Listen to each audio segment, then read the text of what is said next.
上辈子，夫君从战场上救下的孤女，送了我一只发簪。自从戴上后，我整日精神疲乏，最后更是染上脏病，下体溃烂，药石无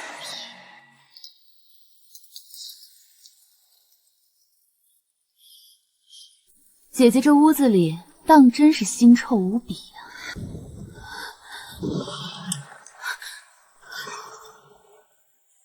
江婉柔，是你利用这邪物将我的身体调换，患上脏病的是你才对。我本就是敌国暗娼，有你替我承受脏病的折磨，我才能夜夜与侯爷颠鸾倒凤，享尽荣华。你侯爷，方才大夫说夫人下体溃烂，浑身发臭，这定是夫人被人玩烂了身子，染上了脏。你就是这样的，侯爷，不检点的是他江婉柔。明明是你自己下贱，居然还敢污蔑我的婉柔！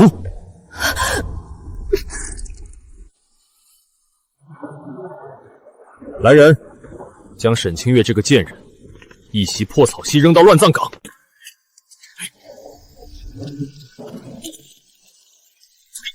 堂堂侯门主母，竟然染上这等脏病，真是下贱！快走快走，免得沾染上晦气。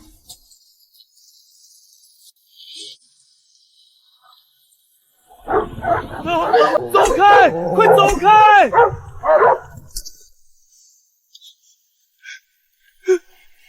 夫人，奴才来晚一步。若奴才是个女儿身，定能常伴夫人身边，护您平安。若非当初随手帮过的太监小顺子偷偷将我埋了，我只能暴尸荒野，被野狗啃食。若有来生，我一定要让他们付出代价。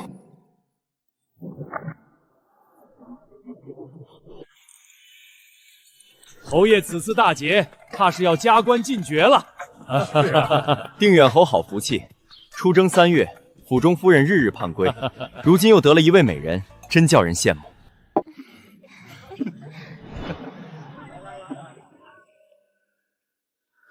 我没死，还回到了谢真将江婉柔接到府的时候。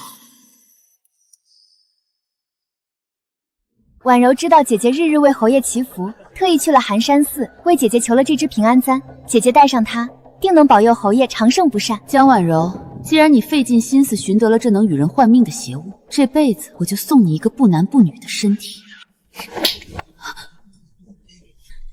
姐姐是不喜欢婉柔送的礼物吗？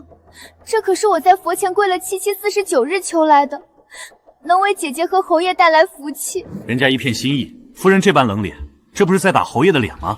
到底是战场上救下来的孤女，心善着呢，反倒显得夫人刻薄了。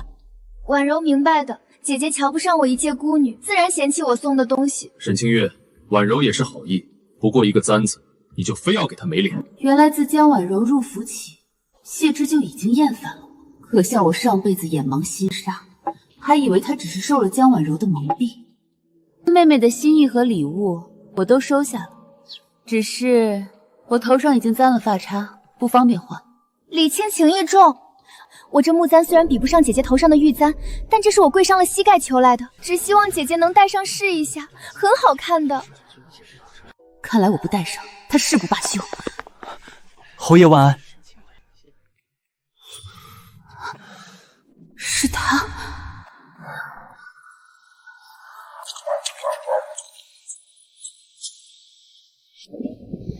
小顺子，那个上辈子哭着把我从乱葬岗挖出来，让我入土为安的人。奴才奉皇后娘娘之命，邀请夫人去宫中赏花。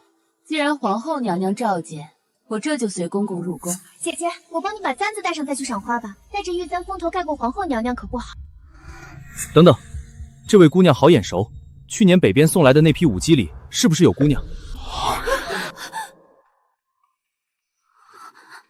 公公，您认错人了，我是侯爷从战场上救下来的孤女，不会跳舞。那兴许是奴才看错了。既然皇后娘娘召见，自是半分不能耽搁。至于妹妹的簪子，等我从宫中赏花回来再戴也不迟。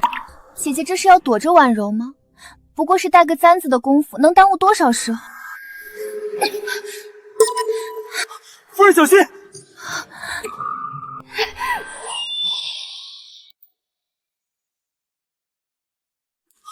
人小心！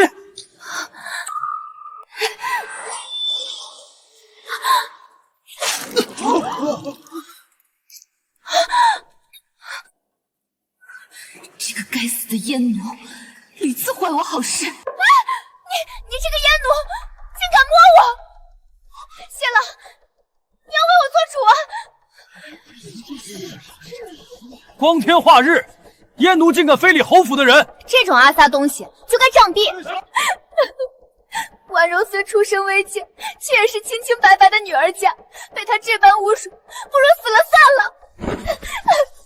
放肆！奴才没有，奴才刚刚只是挡了一下，并未碰到姑娘。把这燕妮拖下去，打50板子，再送慎刑司。侯爷，侯爷不可，他是皇后娘娘派来的人，若在咱们府上被打被杀，皇后娘娘那边如何交代？姐姐怎么还帮外人说话？我不过是想要给姐姐带个簪子，这阉奴反应如此大，莫不是这阉奴摸的是姐姐，姐姐就高兴了？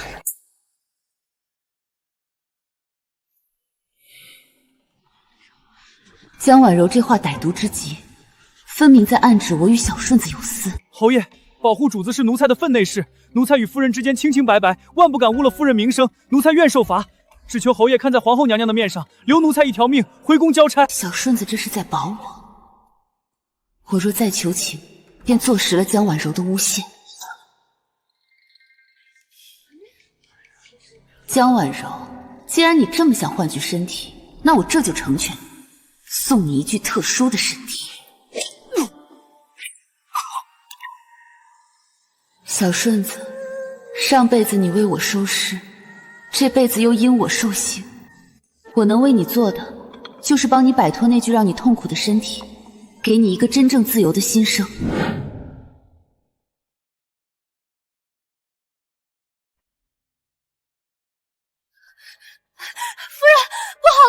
小顺子公公他已经昏死过去了。侯爷呢？侯爷怎么说？侯爷一直陪着婉柔姑娘，没说停，那就是要打死。看来江婉柔是打定主意要小镇子的命了。走，去前院。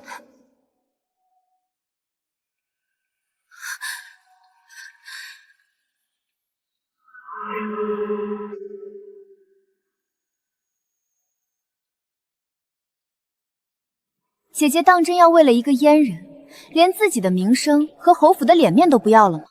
江婉柔，你非要赶尽杀绝？想要我放过那阉毒也不是不可以，只要你把这簪子戴上，我就去求王爷放过他。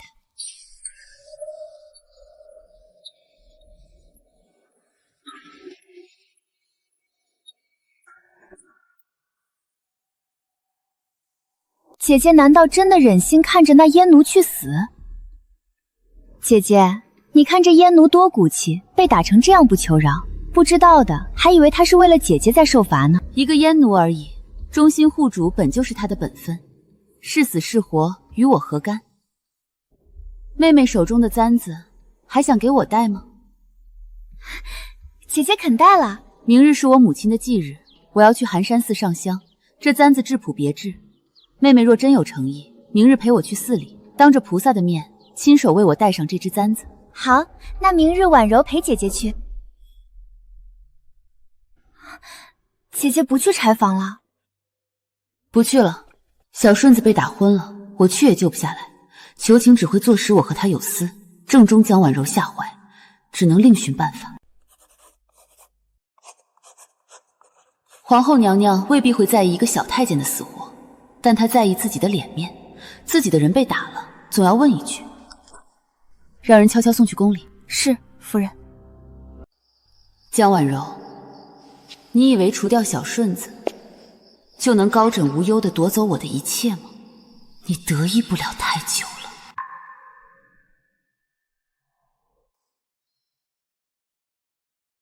沈清月，等你戴上簪子，成功与我互换身体后，就会被脏病折磨得发烂发臭，到时候我看你还怎么高高在上。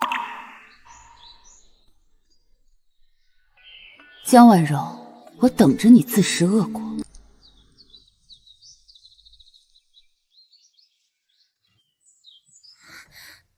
姐姐，这庙也拜了，林子也没什么可看的，我这就把簪子给姐姐戴上。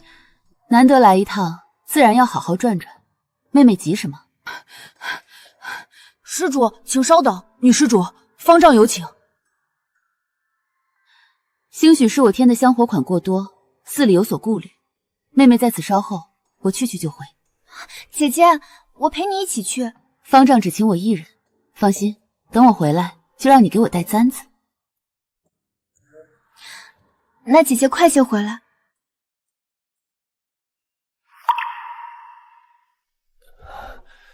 多谢夫人救命之恩，若不是夫人写信给皇后娘娘，奴才恐怕就……坐下说。小顺子，你想不想离开皇宫？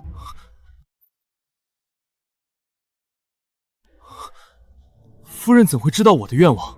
当初你在乱葬岗守着我的尸体絮叨。奴才的家乡是一望无际的草原，若有来世，奴才愿变成女儿身，无拘无束地过完平凡的一生。世人谁不向往自由？你受这具身体所累，困于这深宫之中。若是能摆脱身份，必能驰骋草原，自由自在地过完一生。这是我昨夜让人照着做的，带上它，你就会和江婉柔交换身体和命格。谢夫人成全奴才。夫人是第一个没有瞧不起我愿望的人。看来她也重生了。吃了它，这蛊虫能帮你把江婉柔身上的脏病革掠，只更换她的身体。上一世我毫无防备，得知染病后为时已晚。这次我提前备下这隔绝脏病的蛊虫，江婉柔，这一次你只能自食恶果。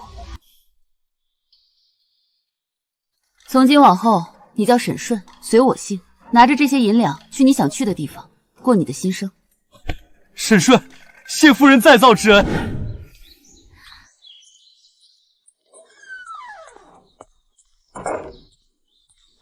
姐姐怎的去了这么久？让妹妹久等了，来吧，帮我把簪子戴上。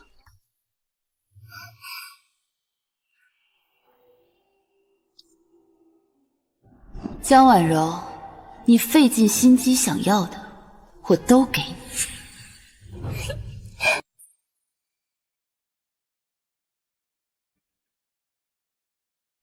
成功了！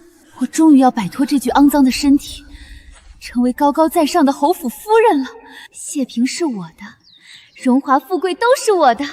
江婉柔，这就是你想要的命格。从今往后，你就好好在这具不男不女的身体里度过你的余生吧。多谢妹妹的一番心意。姐姐戴着真好看，往后这簪子定能保佑侯爷和姐姐福气满满，长命百岁。怎么突然有些疼？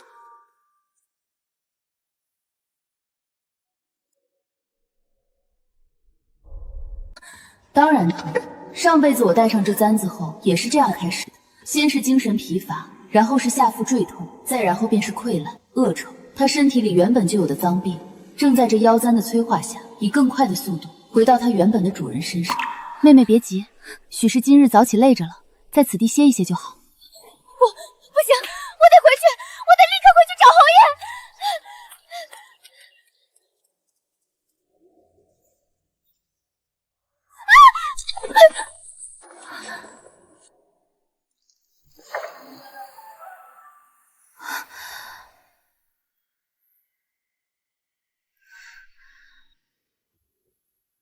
感觉怎么样？奴才好像变高了。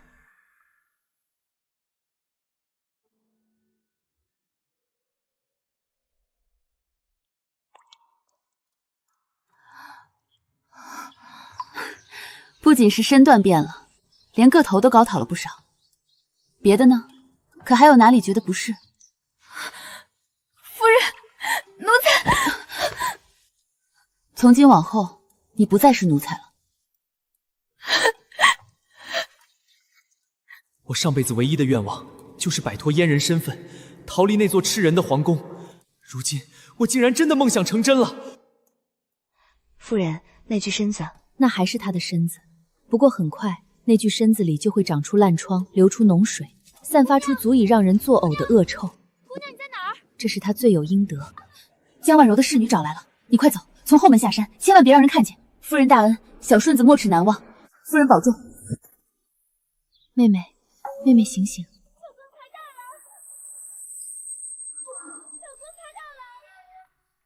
妹妹，醒醒，该回去了。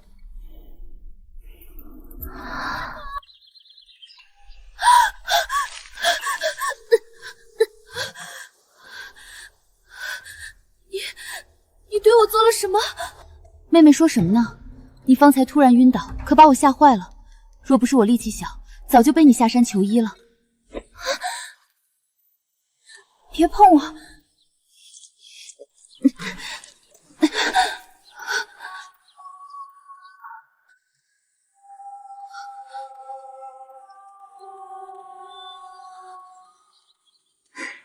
妹妹，别闹脾气了，来，咱们回府吧，找个大夫好好给你瞧瞧你这副身子。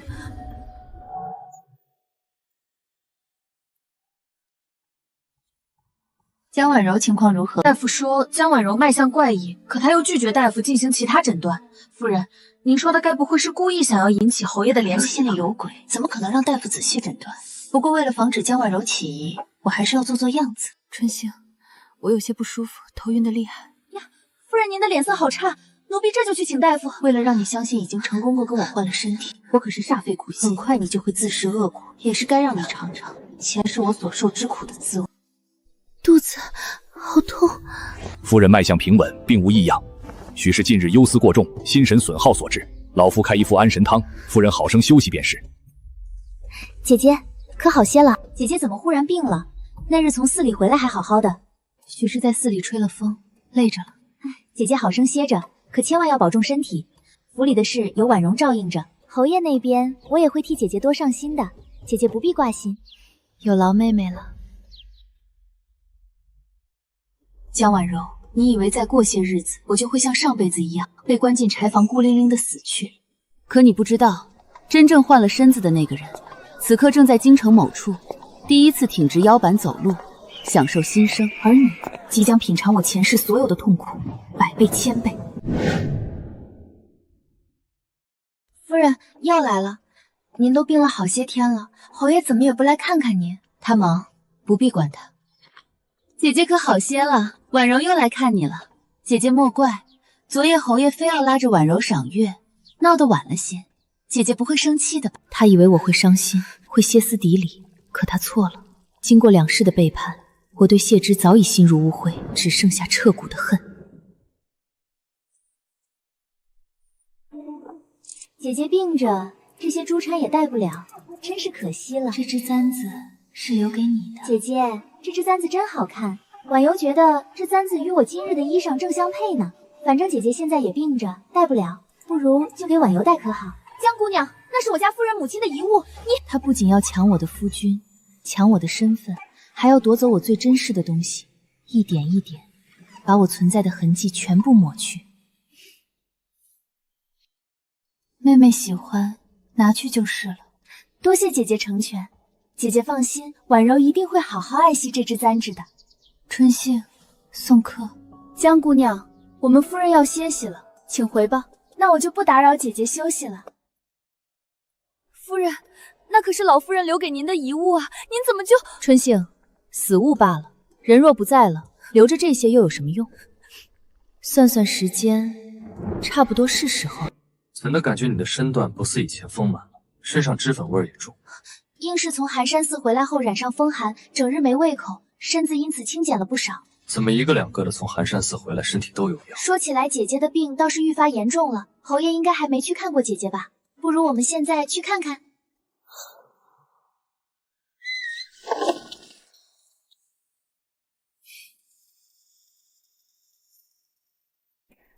侯爷来看姐姐了，姐姐今日可好些了？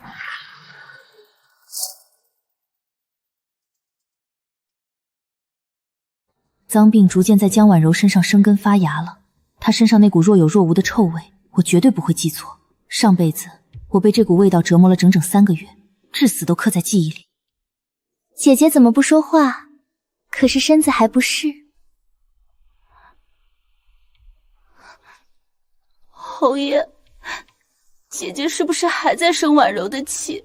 行了，你病了几日，婉柔就日日来探望，你这是什么态度？那侯爷觉得我应该是什么态度？感激涕零的谢谢他抢了我的夫君吗？你说话非要夹枪带棒吗？呀，姐姐屋里怎么有股怪味？来人，把窗子打开！侯爷，夫人病着，房里一直燃着安神香和药味，许是味道混了，不像药味，倒像是什么东西放久了发出的味道。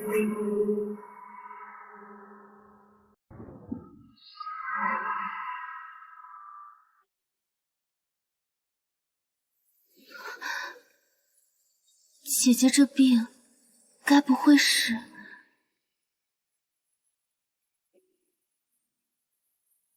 你老实说，你这病到底是什么病？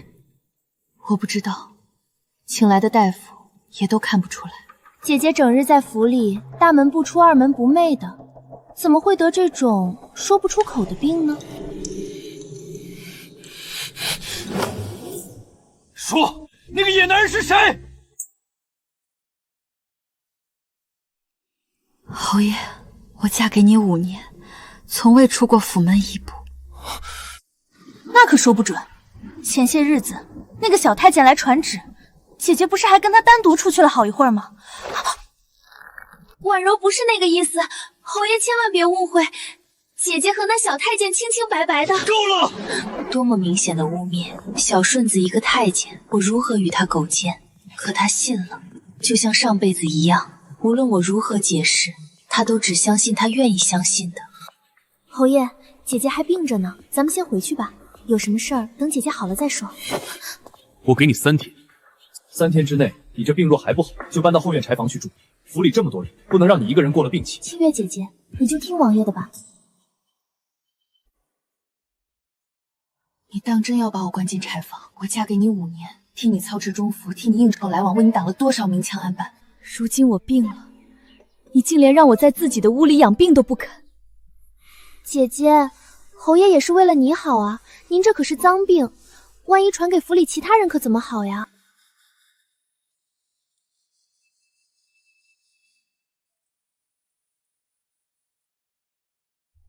柴房我已经让人收拾好了，3日之后你若还不好，就搬过去。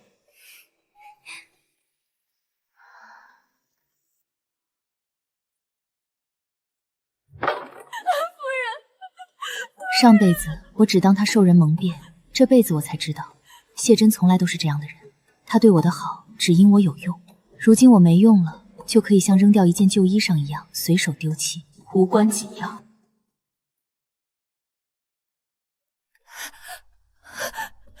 夫人，奴婢去求侯爷，奴婢去求他收回成命。别去，柴房就柴房吧。上辈子我死在柴房里，这辈子谁死在里面还不一定呢。快走快走，免得沾染上晦气。昨日侯爷带我去城外骑马，姐姐是不知道，那爬可高了，婉柔差点摔下来，多亏侯爷眼疾手快，一把将我抱进怀里。侯爷的怀抱可真结实呢。前儿个夜里，侯爷还非拉着婉柔在院子里赏月，说婉柔比天上的月亮还要好看。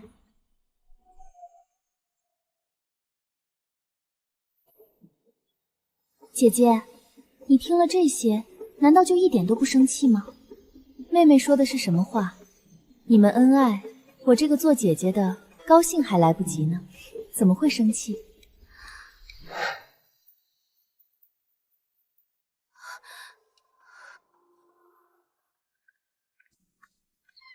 他哪里知道我对谢坚早已心死，上辈子他将我扔到乱葬岗，任由野狗啃食时，我对他就只剩下无限的恨意。门窗关紧。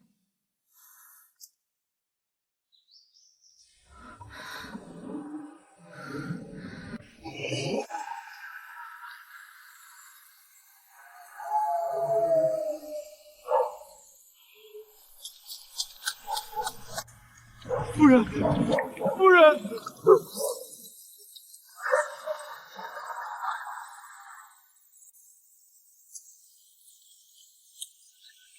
夫人，奴才送您上山，山上有个庵子，奴才打听过了，那里的老尼姑都是好人，不会嫌弃您的。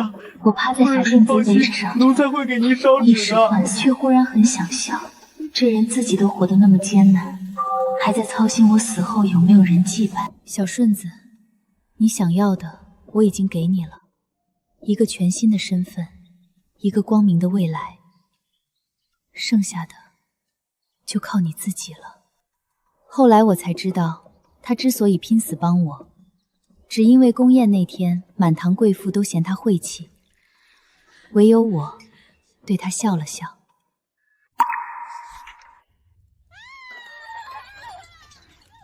去看看外面出了什么事。是，夫人。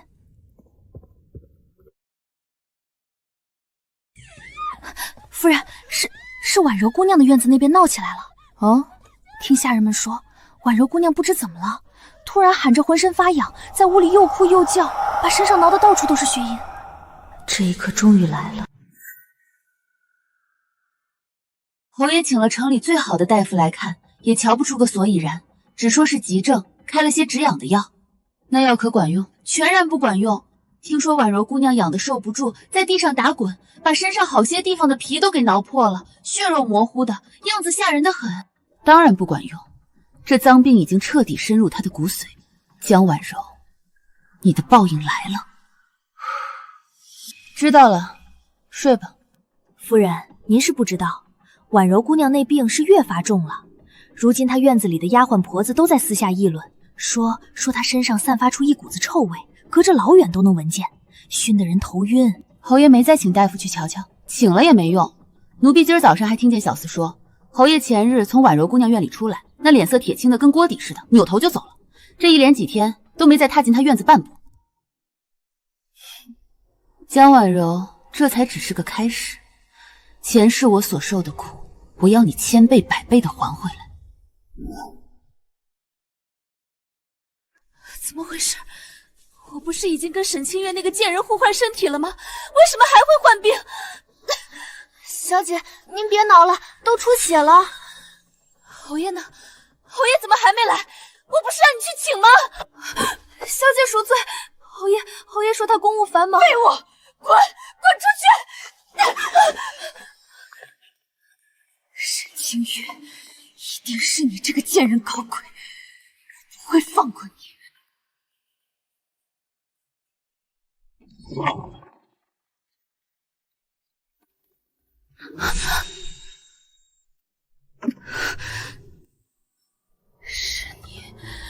是你害的我，你没带那个簪子。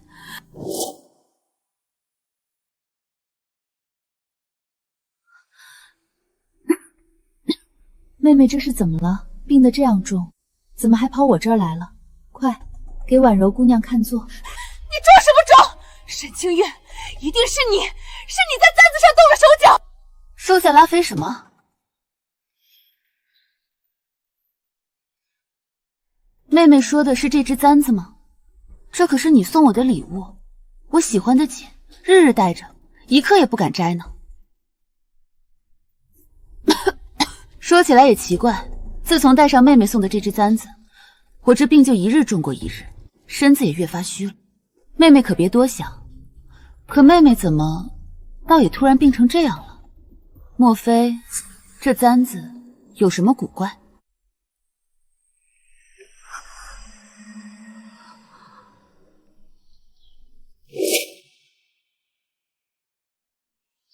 你敢说吗？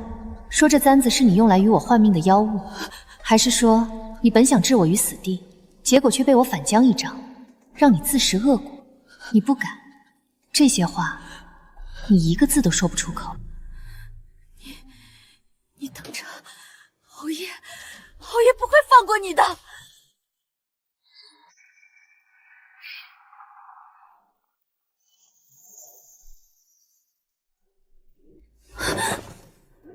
好啊，那就等侯爷来了，我们当面对质，再说个清楚。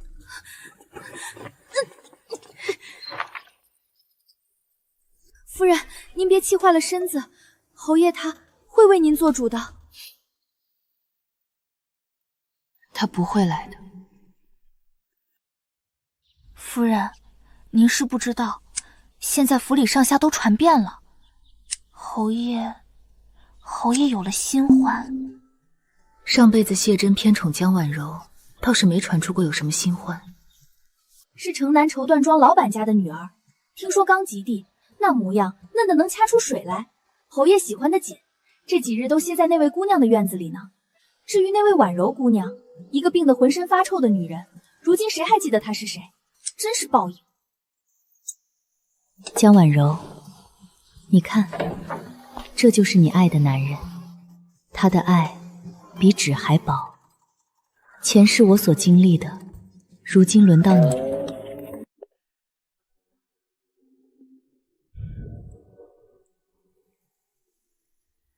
夫人，您听说了吗？婉柔姑娘那边现在已经没人愿意去了，就连之前伺候她的那几个丫鬟都托病躲得远远的。送饭的婆子说，现在只敢把食盒搁在她屋子门口，放下就赶紧跑，因为那屋里头臭的简直能把人熏个跟头，也不知是得了什么怪病。快走快走，这味儿真冲，别把病气过给我们。活该，谁让他不识好歹，惹婉柔姑娘不快。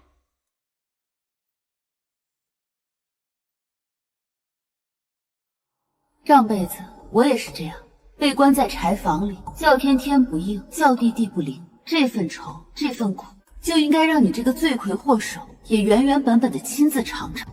夫人，您说婉柔姑娘这病会不会过人啊？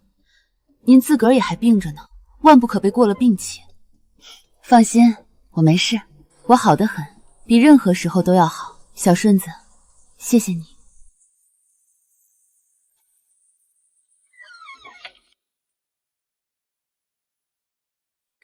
夫人您看，我就说您是吉人自有天相，有菩萨保佑，这病来得快，去得也快。我根本就没病，那簪子虽然还戴在头上，可自从交换完成，它就只是个死物了。真正该冰的人，正在该去的地方等死。沈清月，你这个贱人，给我滚出来！夫人，不好了，婉柔姑娘她从柴房里爬出来了，非要见您不可，门口的婆子拦都拦不住。这一刻终于来了，让她进来。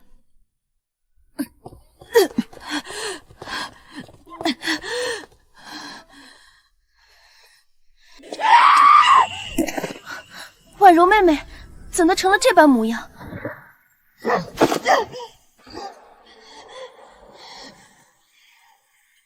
你这个贱人，是你把我害成今天这个样子的！把她押回柴房。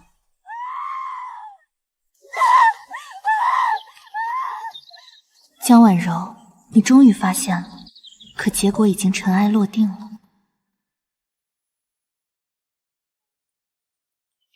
夫人，人带来了。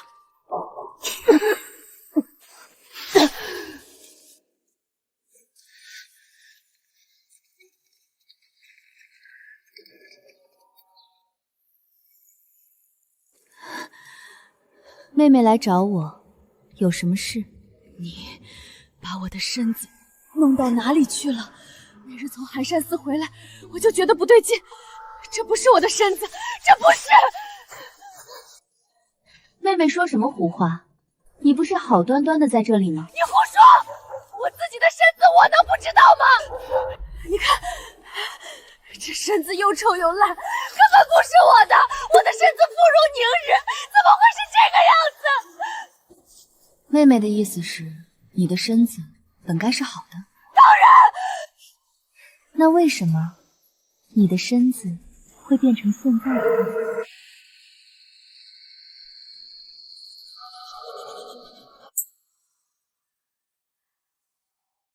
因为你这副身子里本来就有脏病。你本是敌国的暗娼，为了窃取情报，辗转于男人身下，早就得了一身的脏病，活不了多久了，对吗？所以你想到了一个恶毒的主意，从北边寻来一只妖簪，想用它跟我交换身体和命格，这样你就能拥有我健康的身体、高贵的身份，而我则会替你承受所有的病痛与肮脏，最终烂死在这里。你怎么会知道这些？这不可能！我当然知道，因为上辈子你成功过。上辈子我不知情的戴上了那只簪子，在你风光无限的成为侯夫人的时候，我被关在这间柴房里，日日夜夜受尽病痛折磨，最终腐烂而死。而你用着我的身子，夜夜与谢真私乱。你也是。对，我也是重生的。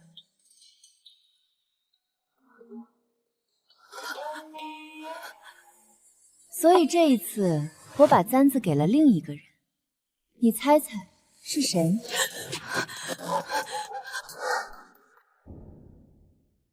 我把那只簪子给了一个想要摆脱不男不女身份的小太监，他满心欢喜的带簪子跟你换了身子。所以现在你的身子是他的，他得偿所愿，拥有了一副健康的女儿身，正在某个地方停止药板，好好的生活。而你在他原来的身子里，还非常幸运的带上了你自己原本的脏病。不可能！你这个毒妇，贱人！妹妹何必动气？你不是想换身子吗？我成全你了，只不过换了个你意想不到的对象而已。贱人，贱人，你不得好死！来人！夫人有何吩咐？照看好婉柔姑娘，别让她再拖着病曲到处乱跑，免得过了病期给别人。是。沈清月，你以为你赢了吗？侯爷不会放过你的，他迟早会知道真相。你等着，你给我等着！侯爷，江婉柔，你放心，除了你，谢姿也会付出应有的代价。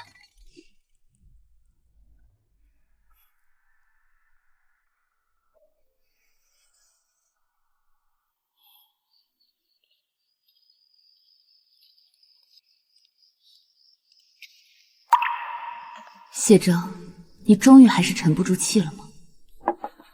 不必了，夫人身子大好了。托侯爷的福，已大好了。婉柔没了，婉柔没了，是吗？那可真是可惜了。他临死前说，是你害的他。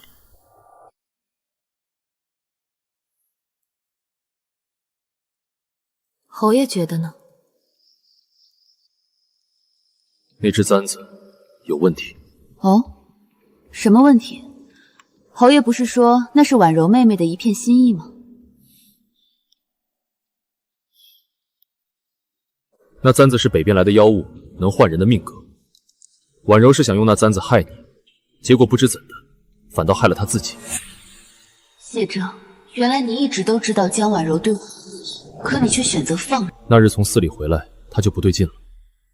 她哭着跟我说，她的身子不是自己的，有人跟她换了身子。我只当她病糊涂了，没往心里去，直到她临死前还在反复说这件事。夫人，你知道这是怎么回事吗？侯爷，婉柔妹妹病入膏肓，神志不清，临终前说些胡话也是有的，你又何必当真？胡话？他字字句句都指向你。他说你换了他的身子，夺了他的命。听起来的确是疯了，想来是病套把他折磨得不轻。至于那簪子，这就是他当初在宴上送我的那只。侯爷若是不信，大可以拿去查验，看看上面是否有什么不干净的东西。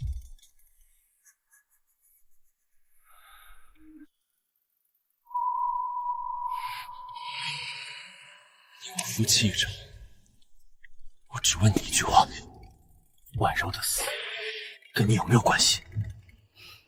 侯爷，你忘了，婉柔妹妹送我这簪时，席上那么多双眼睛都看见了。此后，她日日来这柴房探望我，与我亲近，府里上下也都是知道的。我若是要害她，有的是机会，又何必等到她病重身亡之后，才让你抓到一个由头来质问我呢？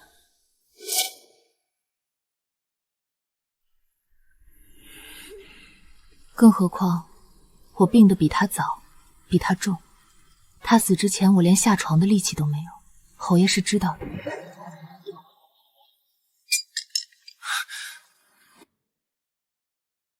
夫人，好好歇息吧。对了，过2日宫里设宴，皇后娘娘点名要你去，你记得准备一下。你最好安分守己，若敢胡言乱语，毁了侯府颜面，我定不饶你。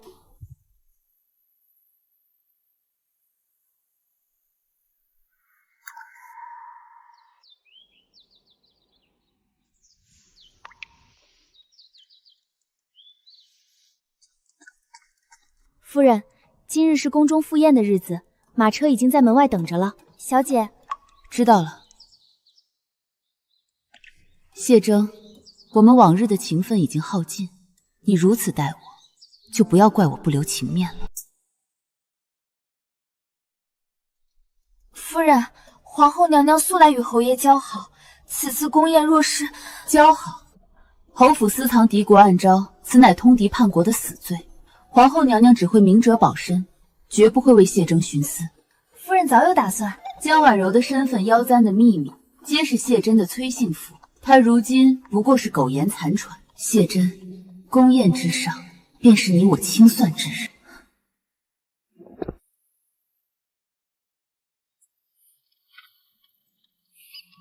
沈清月，我在锦上敢乱你说话，我便将你禁足侯府，永世不得外出。我沈清月的路，从来不是侯爷说了算。前世你信江婉柔的谗言，将我弃于柴房不顾，今生依旧偏听偏信，数次构陷我。你觉得我还会任你摆布？你从未懂过我，也从未信过我，如今想来掌控我，未免太可笑。定远侯侯夫人到。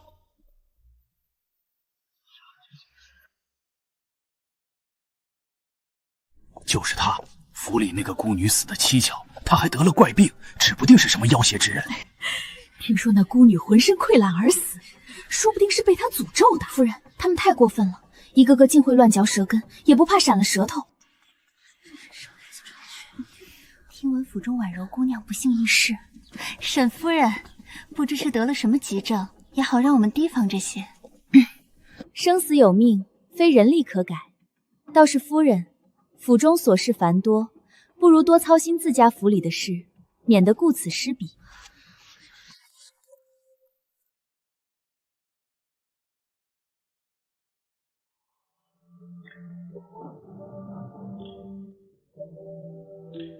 臣妇沈清月参见皇后娘娘，娘娘千岁千岁千千岁。沈夫人不必多礼，快坐到本宫旁边来。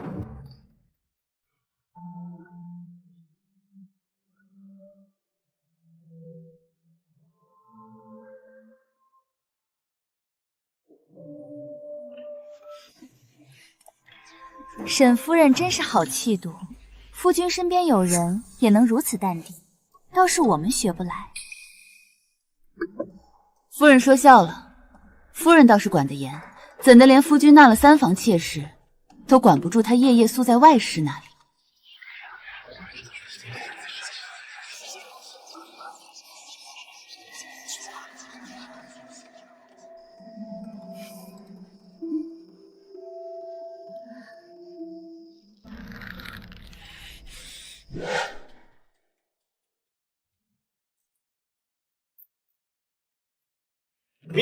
沈顺奉旨献舞。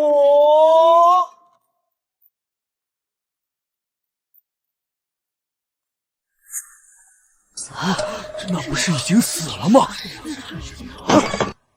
江婉柔，你没死，你怎么会在这里？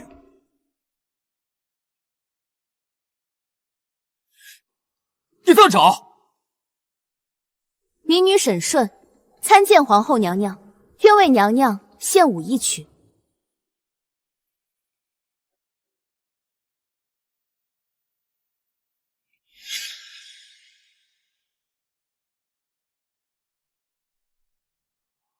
将这封信送到沈顺的手中，他知道该怎么做。谢征，你的噩梦才刚刚开始。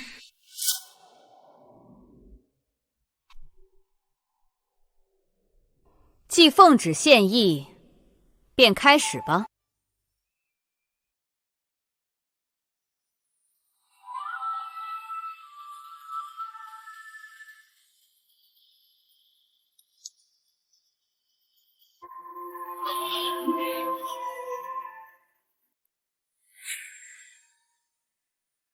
容貌分毫不差，可眼神、气度、姿态根本不是江婉柔，她到底是谁？谢征，这就恍惚了吗？接下来你可要坐稳了。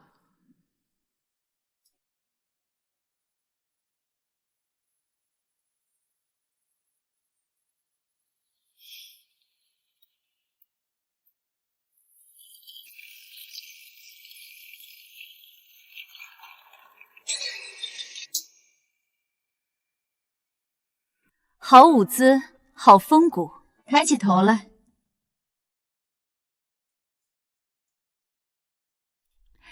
谢侯爷，不过是一位容貌相似的民间舞姬，你当众失态，成何体统？他，沈氏，本宫最近听闻坊间有所传言，你既来自城外，行走四方，可知世间有幻命妖物、命格互换一说。回娘娘，民女不仅知道，还亲身经历过。民女本是宫中内侍，原名小顺子。多年前宫宴，承蒙沈夫人一饭之恩，铭记于心，不敢忘却。民女前天做梦，梦见前世以一之国暗娼江婉柔妖簪换走沈夫人命格与身体，令夫人身染脏病，受尽折磨，惨死柴房。侯爷谢真宠信娼妓，罔顾夫妻情分，将病重夫人弃之不顾。死后一卷草席抛入乱葬岗，是民女冒死将夫人入土为安。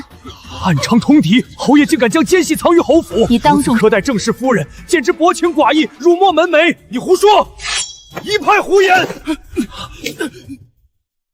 江婉柔北地身份，往来密信，街头暗号，民女皆有实证，字字属实，不敢欺瞒。今生江婉柔不知悔改，故技重施。依旧想用妖簪夺取夫人命格，夫人将计就计，成全民女心愿，让民女与她互换身体。而江婉柔换入太监残缺之身，带着自身沾染的脏病，浑身溃烂而死，纯属罪有应得。这是江婉柔与敌国往来密信，联络信物，请娘娘过目。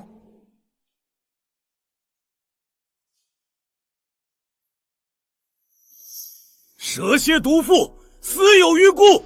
谢真昏庸无能，引狼入室，祸乱朝纲。不可能，不是的，这不是真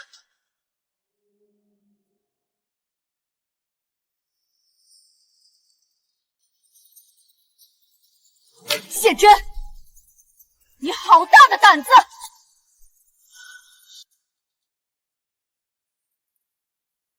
江婉柔是敌国暗障，身怀妖物谋害大梁命妇，你不查也就罢了，反倒宠信有加，纵容包庇，任由他将堂堂侯府夫人逼入柴房绝境。身为朝廷侯爷，识人不清，昏庸无道，辱没门楣，丢尽朝廷颜面。臣知错，臣是被江婉柔蒙蔽，求娘娘开恩，求娘娘开恩。沈夫人，这些年委屈你了。今日殿上，你可有话要说，可有冤屈要诉。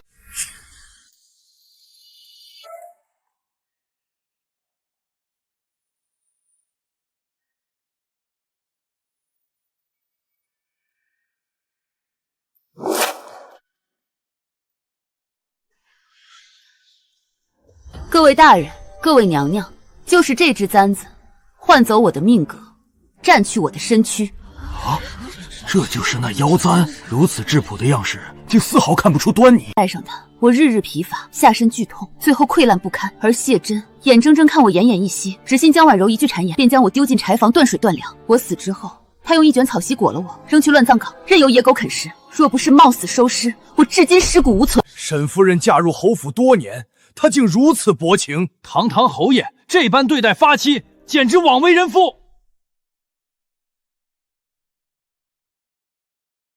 谢征，这一世，我要你当着天下人的面，偿我前世血泪。清月，我错了，我是被江婉柔迷了心窍，你原谅我这一次。原谅？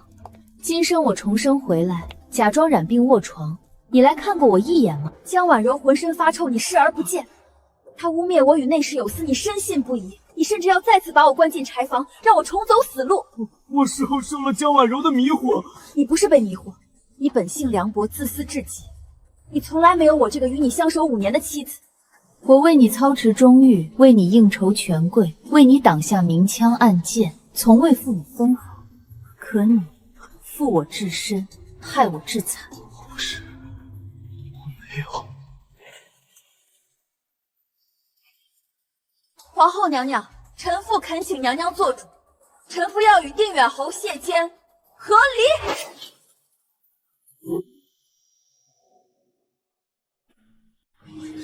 和离？他竟敢主动和离！女子以夫为天，她这是惊世骇俗啊！清月，你疯了！臣妇愿归还侯府诰命，退还全部聘礼，从此与谢真恩断义绝，男婚女嫁，各不相干。我不准和离！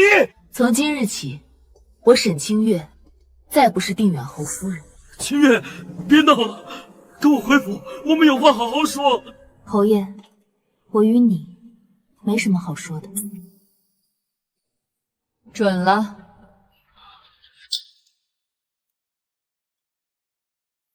沈氏贤良淑德，贞静温婉，遭此不公，本宫甚怜，准你与谢真和离，保留沈夫人尊后，另赐金宅1座，良田1000亩，保你余生安稳。谢皇后恩典。真的不要我，他真的走了。谢真，你识人不清，引狼入室，昏庸薄情，辱没朝廷命女，罪无可赦。下令削去你定远侯所有兵权，罚俸3年，禁足府中思过。若再有差池，严惩不贷。兵权没了，爵位降了。前世血仇，今生清算，从此恩怨两清，死生不复相见。沈夫人，起来吧，往后你只管安稳度日。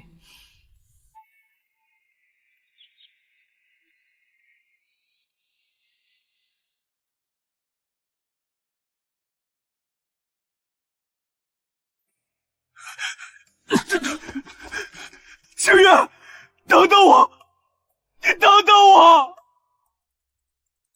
我知道错了，我真的知道错了。前世是我糊涂，今生是我瞎了眼。我把侯府中奖全都交给你，我再也不纳任何女子入府，我这辈子只守着你一个人。你再给我一次机会好不好？谢征，晚了。前世我躺在柴房里，浑身溃烂，痛得死去活来，盼着你回头看我一眼的时候，在你用一卷草席把我丢进乱葬岗，任由野狗啃食我尸骨的时候，就已经晚了。我沈清月的真心，前世已经被你踩碎在泥里，今生我不会再给你任何伤害我的机会。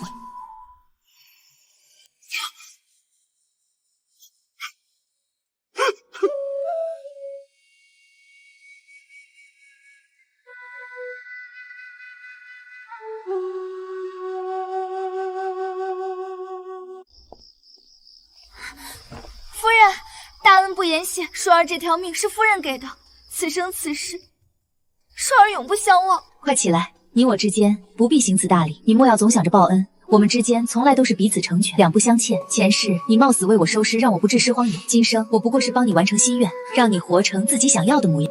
夫人，若不是您，我这辈子都只能是宫里任人欺凌的小顺子，永远抬不起头，更不可能拥有真正的女儿身。好了，别哭了，从今往后，你不再是奴才，不再是小顺子，你是沈顺，是自由自在的沈顺。你不是一直想去草原吗？那里天高云阔，风吹草低，没有宫廷束缚，没有侯府纷争，你可以尽情奔跑，尽情欢笑，再也不用看人脸色，再也不用卑躬屈膝。你可以去天涯，去海角，去任何你想去的地方，活成自己最喜欢的样子。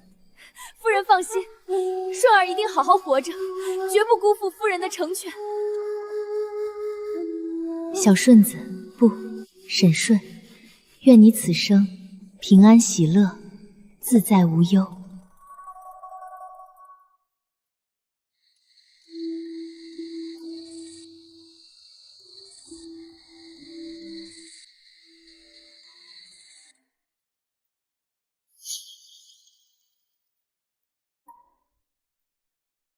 夫人，该结束了。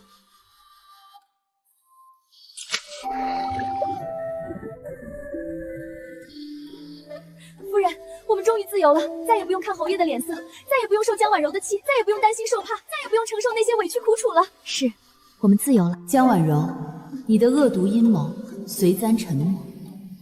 谢征，你我情缘到此为止，前世今生所有苦难尽数了结。春杏，我们回家。好，夫人，我们回家。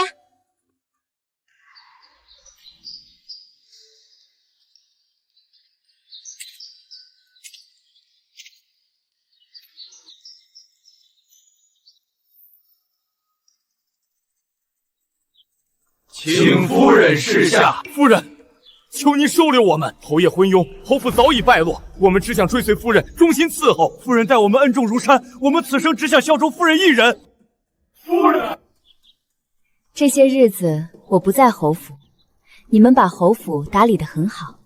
你们愿意投奔我，是念着往日情分，我心中知晓。但我这里与侯府不同，我有我的规矩。第一，忠心者留，二心者走。我不强迫任何人，但若留下，便只能认我沈清月这一个主子。第二，我府中没有高低贵贱，没有苛待欺凌，所有人各司其职，不许搬弄是非，不许勾心斗角。若有违反，立刻逐出府去，绝不留情。谨遵夫人吩咐，我等誓死效忠夫人。起来吧，管家会安排你们各自职责，往后安心做事即可。这沈府怎的每日都车马银门？这沈夫人自从自立门户，京中各大商户听闻，纷纷登门拜访，争相送上拜帖，想要与他合作呢。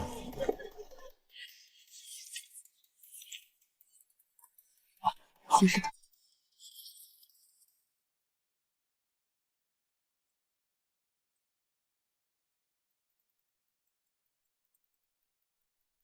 夫人，您真是太厉害了！现在京中谁不敬重您？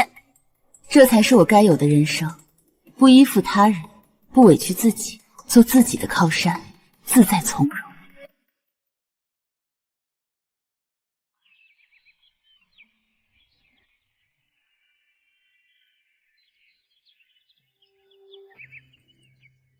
夫人，京中传来消息，定远侯谢真依旧被禁足在府，终日酗酒，浑浑噩噩，不理府中事务。如今定远侯府日渐败落，账目亏空，早已成了满京城的笑柄。知道了，他这都是咎由自取，活该落得这般下场。